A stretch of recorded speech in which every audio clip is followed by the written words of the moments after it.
여러분, 사람들에게는요 영혼을 사모하는 마음이 있습니다. 전도서 3장 11절에 보면 하나님이 모든 것을 지으시되 때를 따라 아름답게 하셨고 또 사람들에게는 영혼을 사모하는 마음을 주셨느니라. 아멘. 여러분, 영원한 것이 그럼 무엇입니까? 사람에게 있는 영혼을 사모하는 마음, 또 우리가 알고 있는 영원한 것, 이것이 무엇일까요? 세 가지로 말할 수 있습니다. 첫 번째는요, 그 영원한 것은요, 하나님이 영원하십니다. 히브리서 13장 8절에 보면 예수 그리스도는 어제나 오늘이나 영원토록 동일하시니라. 아멘. 여러분, 이 말씀을 잘 붙잡으셔야 됩니다. 2000년 전에 이 땅에 오셔서 또 말씀을 가르치시고 또 기도해 주시고 우리를 축복해 주시고 우리 위해서 십자가를 지시고 부활하신 예수님은 지금도 동일하게 살아계세요. 그 예수님을 오늘 내가 믿음으로 붙잡느냐 아니면 그냥 나 혼자 살아가느냐, 이것이 큰 차이를 만들어냅니다. 영원하신 그 하나님을 붙잡는 저와 여러분이 되기를 축원합니다. 시편 102편에도요 하나님은 영원하다 써 있습니다. 천지는 없어지리와 주는 영존하시겠고 그것들은 다 옷같이 낡으리니 의복같이 바꾸시면 바꾸려니와 주는 하나님은 한결같으시고 주의 연대는 무궁하리이다. 천지는 없어져도 모든 것들은 다 옷같이 헤어져도 하나님은 영존하시다. 하나님의 연대는 무궁하시다 말씀하십니다. 두 번째로 영원한 것은 무엇입니까? 하나님의 말씀이 영원해요. 성령의 감동으로 기록된 하나님의 말씀은 영원합니다. 예수님께서 직접 말씀하시죠. 천지는 없어지겠으려니와 내 말은 없어지지 아니하리라. 천지는 없어진다 하더라도 예수님의 말씀은, 하나님의 말씀은, 성령님이 기록한 그 말씀은 영원한 것입니다. 그리고 세 번째 영원한 것이 무엇일까요? 세 번째 영원한 것은요, 하나님의 뜻을 행한 사람들이에요. 하나님의 뜻을 행한 사람이 영원합니다. 요한일서 2장 17절 말씀에 보면 세상도 그 종역도 지나가되 오직 하나님의 뜻을 행한 자는 영원히 거하느니라. 여러분, 성경 말씀에는 하나님이 영원하시다, 삼위일체 하나님이 영원하시다, 그리고 하나님의 말씀이 영원하다, 그리고 하나님의 뜻을 행한 너희 사람이 영원하다 말씀합니다. 여러분, 우리가 영원한 삶을 산다는 것을 기억해야 됩니다. 그래서 영원한 삶, 또 영원히 기억되는 삶을 살기 위해서는요, 영원한 하나님 앞에서 하나님을 위해서 또 그 말씀을 가지고 하나님의 뜻을 행하며 살아야 될 줄로 믿습니다.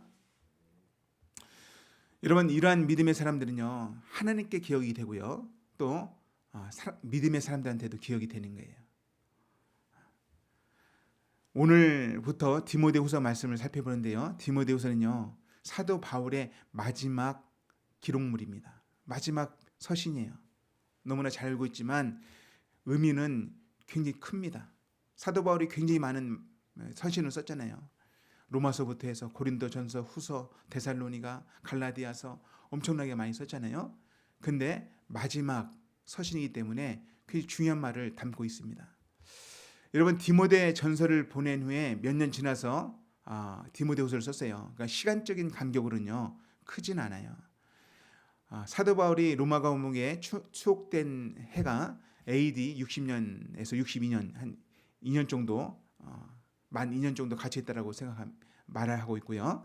잠시 풀려나요. 그 셋집에서 잠시 풀려나는데 그때 디모데 전서를 썼다고 말합니다. 63년, 64년경에 디모데 전서를 썼을 것이다. 그리고 디모데 후서는요 66년에서 67년경에 썼을 것이다. 그러니 시간으로 따지면 몇 년 차이가 나지 않습니다. 하지만 분위기는요 엄청나게 차이가 있어요. 디모데전서를 읽어보면 내용이 뭡니까? 목회서신이에요. 그래서 디모데가 에베소 교회의 리더로 있잖아요. 목회자로 있잖아요. 사도 바울이 보냈잖아요. 그래서 에베소 교회를 너가 잘 다스려라, 이렇게 해라, 기도하기를 힘써라, 그리고 시내와 족보를 말하는 것 말하지 못하게 만들어라, 교회의 리더를 세워라, 감독을 세워라, 집사를 세워라, 과부를 돌봐라, 그리고 장로를 대접해라. 이렇게 하면서 목회를 잘할 수 있도록, 교회가 든든하게 세워질 수 있도록, 하나님의 경륜을 이뤄갈 수 있도록 쓴 게 디모데 전서입니다. 그러니 이렇게 말씀을 쓴다는 것은 희망이 아직 있는 거예요. 교회가 든든하게 일어서기를 원하는 그런 희망을 가지고 쓴 거예요. 하지만 디모데 후서는요, 디모데에게 마지막으로 해주고 싶은 말을 쓴 거예요.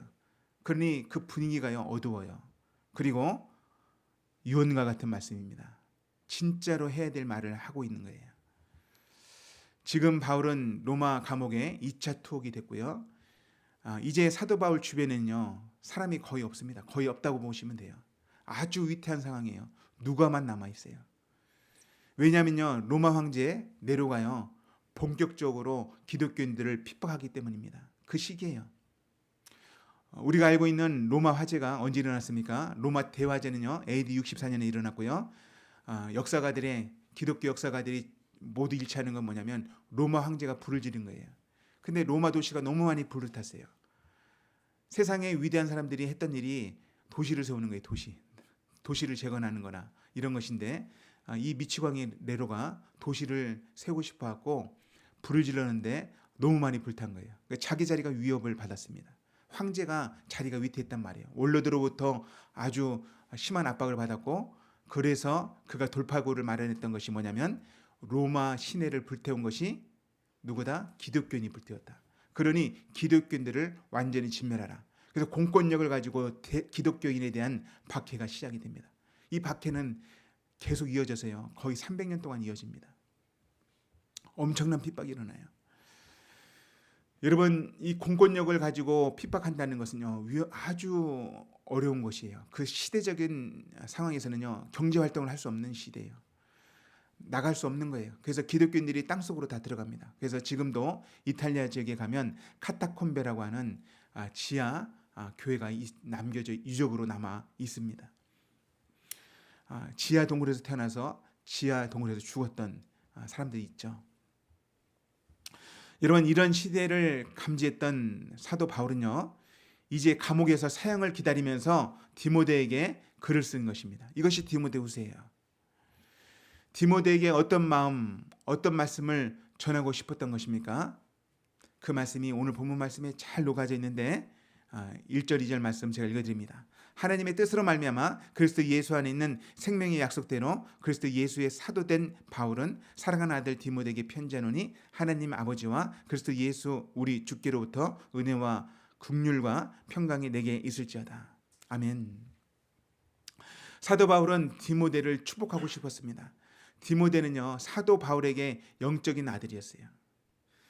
사도 바울은 마치 하나님께서 예수님을 보낸 것처럼 디모데를, 영적인 그 아들을 바울이 에베소로 보냈잖아요. 그래서 그에게 하나님께서 은혜를 베푸시기 원했고 긍휼을 베푸시기 원했고 평강이 그에게 임하기를 원했던 것입니다. 그래서 편지를 쓴 거예요. 그리고 3절에 보면 사도 바울의 마음이 잘 나와져 있습니다. 3절, 내가 밤낮 간구하는 가운데 쉬지 않고 너를 생각하여 청결한 양심으로 조상적부터 섬겨오는 하나님께 감사하고. 사도 바울이 누구를 위해서 간구하고 있습니까? 밤낮 쉬지 않고 디모데를 생각하면서 기도하고 있습니다. 그 위대한 사도가 디모데를 위해서 기도해 주는 거예요. 밤낮 쉬지 않고. 여러분, 디모데는 이렇게 사도 바울에게 기억나는 사람들이에요. 여러분, 사도 바울이요, 로마에서 2차 감옥에 들어갔을 때 사람들이 다 떠나갔어요. 왜 떠나갔을까요? 바울 옆에 있으면 어려운 거예요. 사도 바울 옆에 있다가는요, 죽을 수 있는 거예요. 그래서 다 떠났습니다.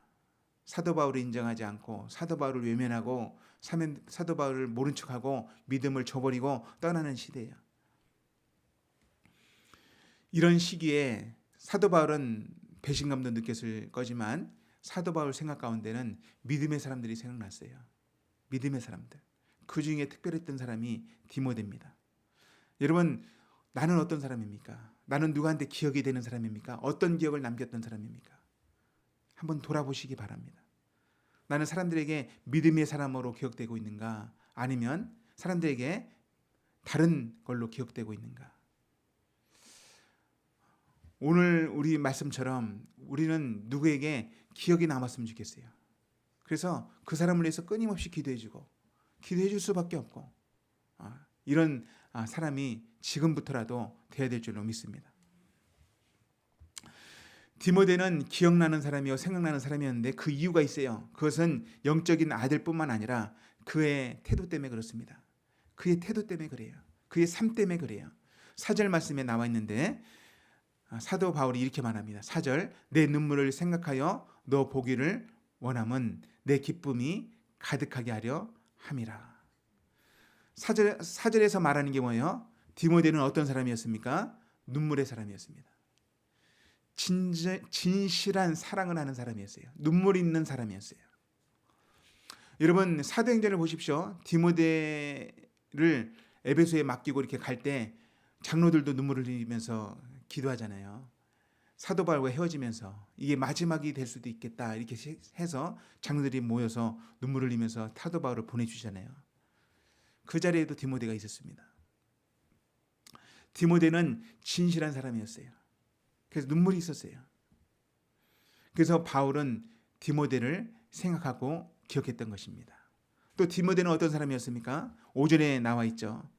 5절에 보면 5절 말씀을 성경책이 있는 분들은 같이 한번 읽어봅니다. 시작. 이는 내 속에 거짓이 없는 믿음이 있음을 생각함이라. 이 믿음은 먼저 내 외조모 로이스와 내 어머니 유니게 속에 있더니 내 속에도 있는 줄을 확신하노라. 아멘. 디모데는 어떤 믿음이 있는 사람이에요? 거짓 없는 믿음이 있는 거예요. 거짓 없는 믿음. 가짜 믿음이 얼마나 많습니까? 근데 디모데에게는요, 거짓 없는 청결한 믿음이 있는 거예요. 눈물이 있는 사랑을 할 수 있는 믿음, 또 거짓이 없는 믿음. 외할머니와 어머니로부터 바울은 디모데에게도 그 어머니와 할머니가 있었던 믿음이 있구나. 정말 거짓이 없는 진실된 믿음이 있구나. 이것을 확신하고 있고 디모데에게 다시 한번 상기시켜 주는 것입니다. 디모데의 할머니와 어머니는 믿음의 본을 보였던 사람들이에요. 이게 이어지고 있단 말입니다. 여러분 자녀들은요 말로 가르치는 게 아니에요. 자녀들은 뒷모습을 봅니다. 앞에서는 말하지 않아요. 부모님이기 때문에 큰 말은 하지 않아요. 근데 뒷모습을 봅니다. 뒷모습. 이것을 보고 자라는 거예요. 여러분 우리들에게는 자녀에게 어떤 자녀들이 되기를 원합니까? 우리 안에 있는 진실한 믿음 그리고 거짓 없는 믿음이 우리 자녀들에게도 있기를 원한다면 우리는 지금부터 우리의 삶의 태도를 바꿔야 되는 거예요. 믿음의 모습을 바꿔야 되는 것이에요. 이제 사도 바울은요 디모데를 사랑하기 때문에 그를 위해서 기도할 뿐 아니라 권면하기 시작합니다. 그래서 그는 멀리 떨어져 있지만 이런 말을 하고 있어요. 6절부터 제가 읽어드립니다. 그러므로 내가 나의 안수함으로 내 속에 있는 하나님의 은사를 다시 부릴 듯하게 하기 위하여 너로 생각하게 하노니. 7절 8절입니다. 하나님이 우리에게 주신 것은 두려워하는 마음이 아니요 오직 능력과 사랑과 절제하는 마음이니 그러므로 너는 내가 우리 주를 증언함과 또는 주를 위하여 갇힌 자 된 나를 부끄러워하지 말고 오직 하나님의 능력을 따라 복음과 함께 고난을 받으라. 아멘. 여러분 사도 바울이 권면하는 게 뭡니까? 첫 번째는요 그를 위해서 멀리 떨어졌지만 기도해요. 구약부터 안수한다는 게 뭐냐면 동일시한다 라는 뜻이 있습니다. 싸막이라고 하는 히브리어는 내가 너와 같아, 일심동체 같다, 뭐 이런 마음으로 안수하는 거예요. 그리고 사도들이 안수할 때 성령께서 임했어요. 사도행전을 보면 안수할 때 성령께서 임해서 성령의 은사들이 일어나기 시작했죠. 그래서 사도 바울은 멀리 있지만 그렇게 영적으로 안수하고 있는 거예요. 그러면서 기대하는 게 무엇입니까? 7절에 말하는 것처럼 너에게 두려운 마음이 완전히 사라지기를 원합니다. 너에게 두려운 마음은 이제 사라져라. 이렇게 원하는 거예요. 시대가 암울하고 핍박이 코앞에 닥쳐왔잖아요. 기독교 대핍박이 일어나고 있잖아요. 그래서 하나님이 주신 것은 두려워하는 마음이 아니다. 세상을 두려워하지 말라. 핍박을 두려워하지 말라. 하나님께서 우리에게 주신 것은 능력이다. 사랑이다. 절제하는 마음이다. 그러므로 내가 이렇게 갇혀 있는데 그것을 부끄러워하지 마라. 예수님을 전하다가 감옥에 갇혀서 온갖 비방을 받고 사람들한테 모욕을 받는 나를 부끄러워하지 말고 너도 하나님의 능력을 따라 복음과 함께 고난을 받는 자리로 나가라 라고 하면서 그에게 다시 한번 믿음의 동력을 갖게 하는 것입니다. 여러분, 오늘 말씀을 통해서 하나님의 뜻이 뭐냐고요? 이게 하나님의 뜻이에요. 우리를 향한 하나님의 뜻입니다. 너희들은 이 땅에서 세상을 사모하지 말고 하나님 나라를 사모하면서 너희들의 시민권은 이 땅에 있는 것이 아니라 하나님 나라에 있다는 것을 알고 믿음으로 전진을 하라. 이렇게 말씀하고 있다는 것을 우리가 기억하고 다시 한번 힘을 내시기 바랍니다. 나는 하나님께 생각나는 사람입니까? 나는 누구에게 생각나는 사람입니까? 나는 진실한 사랑을 가진 사람입니까? 나는 거짓 없는 믿음의 사람입니까? 여러분, 이러한 사람은요, 그냥 말로 되는 것이 아니라 삶으로 되는 거예요. 삶으로 되는 것입니다. 하나님이 기억하는 사람은 삶으로 되는 거예요. 거짓이 없는 삶, 진실한 사랑을 실천하는 삶, 그 사람이 있을 때 하나님의 이 말씀이 우리에게 적용된다는 것을 기억하시고 말씀을 의지하여 믿음으로 삶을 개혁해 나가는 저와 여러분이 되기를 축원합니다.